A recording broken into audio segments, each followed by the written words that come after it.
하게 되셨는지 알려주세요. 인사도 안 하고 하시거든요. 네. 자, 다시. 네.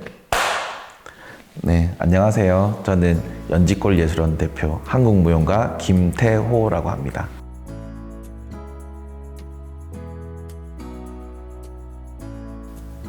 안녕하세요. USD 현대무용단 무용수 김혜숙입니다. 반갑습니다.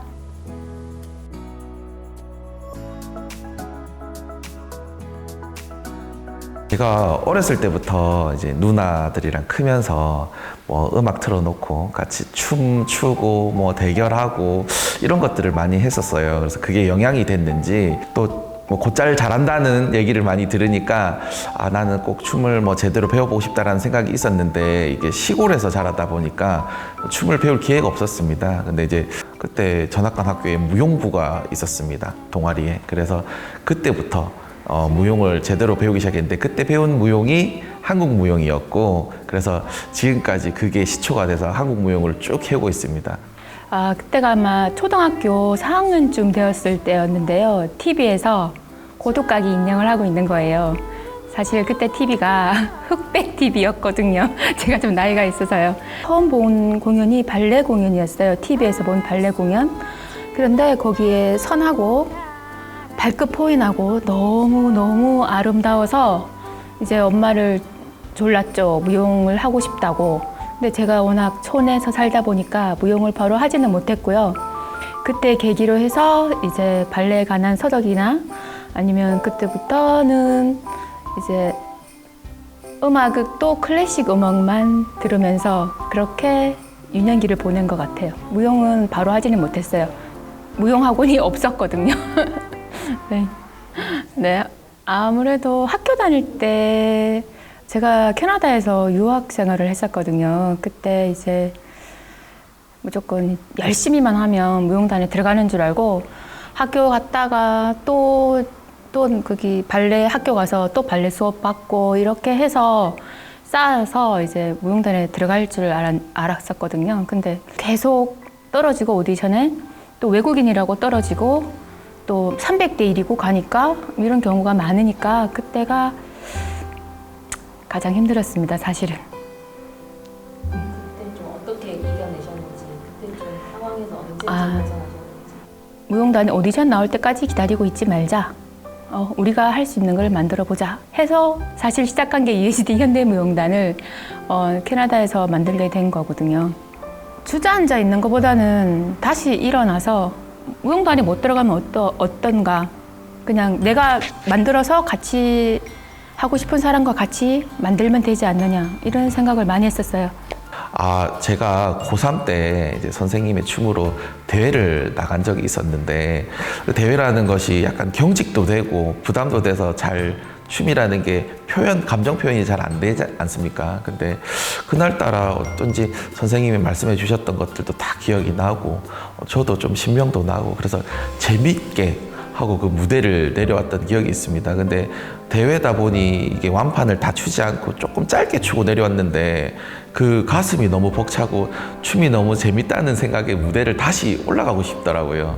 그래서 그때의 기억이 되게 강렬하게 남아서 제가 살아오면서 처음 겪었던 춤을 추면서 신명나서 무대를 다시 올라가고 싶었다 이랬던 기억이 참 많이 납니다. 네. 그때가 서울 프린지 페스티벌에 참가하고 있을 때였고요.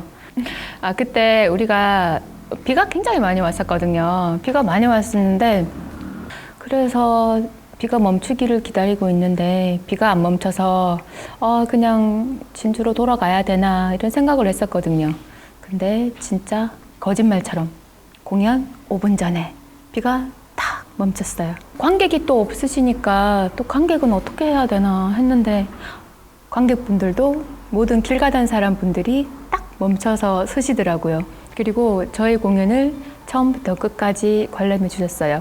비가 멈춘 후에 모든 이렇게 일어난 일들이 마치 영화를 보듯이 너무 감동적이었어요.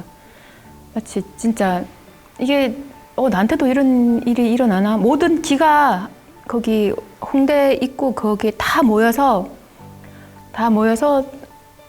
너무 이렇게 행복한 그런 공연을 한 적이 있는데 이거를 말로 표현하기가 참 힘드네요.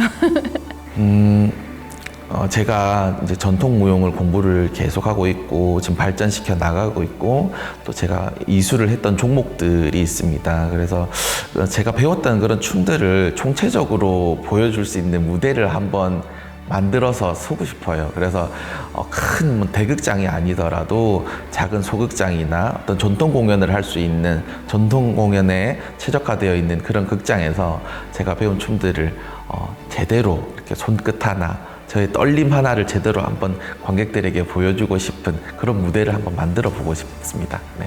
그러면 어떤 무대에 서고 싶으신지?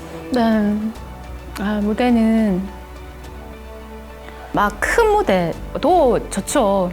소극장, 작은 무대도 너무 좋죠. 그런데 저희들은 연습실에서 할 수도 있고, 사실은 공연을 거리에서도 했고, 그다음에 카페에서도 하고, 공원에서도 했고, 근데 공연을 하려고 왔는데 하필이면 그냥 공사를 하고 계시더라고요. 공사장에서도 공연을 한 적이 있고, 여러 곳에서 많이 하니까 그냥 이렇게 이제는 무대라, 이쪽이 무대고 이거보다도 조금 경계를 허물 수 있는 그런 장소가 무대라고, 그런 무대에서 더 많이 활동하고 싶습니다.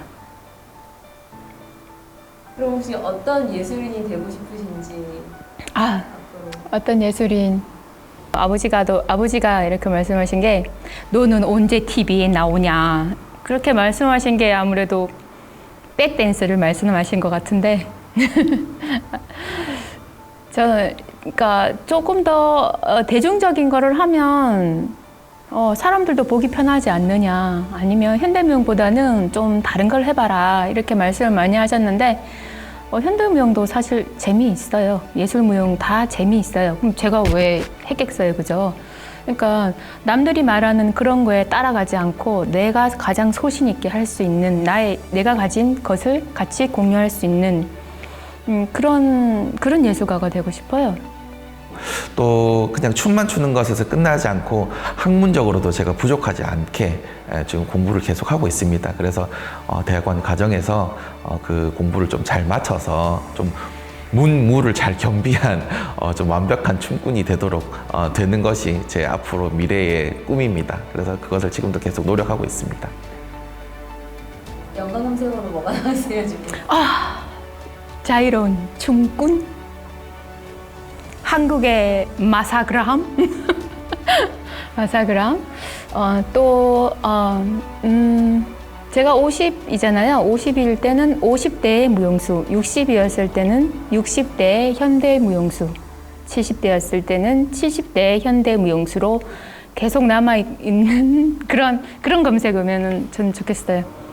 그냥 제일 중요한 거는 꺾이지 않는 마음이라고 하잖아요. 꺾이지 않는 무용수 이런 거. 사실 김태호라고 검색하면 유명하신 분들이 좀 있으셔서 지금 제가 잘 안 나옵니다. 예, 뭐 국회의원이신 분도 계시고 지금 뭐 방송국 PD로 워낙 유명한 예능 PD로 계시는 김태호 PD님도 계셔가지고 그분들의 기사들이 저 먼저 나오거든요. 나중에 좀 시간이 지나면 저도 거기에 그래도 한 꼭지 같이 들어가서 김태호가 춤꾼, 김태호가 검색될 수 있는 그런 시간이 왔으면 좋겠습니다. 마지막으로 네. 후배한테 조언을 하신다면? 아무래도 이렇게 예술하시는 분들 모두가 다 그러실 거예요. 생활 속에서 다 예술이 나오는 거잖아요. 그래서 다양한 경험을 하시는 게 진짜 중요하거든요. 그러니까 자기가 강서로에서 일반 생활을 하다가 또 미용실로 오면 또 미용수가 되었다가 또 집으로 가면 와이프가 되었다가 이렇게 경험들이 너무 힘든 거는 사실이지만 그런 경험에서 모든 창작 작업이 나온다고 생각을 합니다.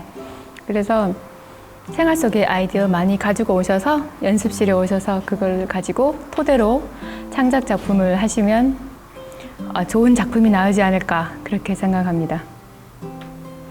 춤을 추는 후배들에게 춤 하나만 보고 가면 사실 나중에 뭔가 내가 이루고자 하는 바를 이루지 못했을 때 그 허탈감과 상실감이 되게 클 것 같아요. 그래서 뭐 작은 보험이라고 할까요? 그래서 춤 외에도 다른 내가 할 수 있는 것들의 역량을 키울 수 있게끔 좀 크게 넓게 바라보고 결국에는 그것들이 나의 역량에 대해서 이렇게 하나로 춤으로 귀결될 수 있게끔 내가 이 춤을 추기 위해서 결국 이런 것들을 했구나 하는 것들로 귀결될 수 있게끔 준비를 많이 해서 좋은 춤꾼, 좋은 무용인으로 거듭날 수 있게끔 그렇게 역량들을 키워 나갔으면 좋겠습니다.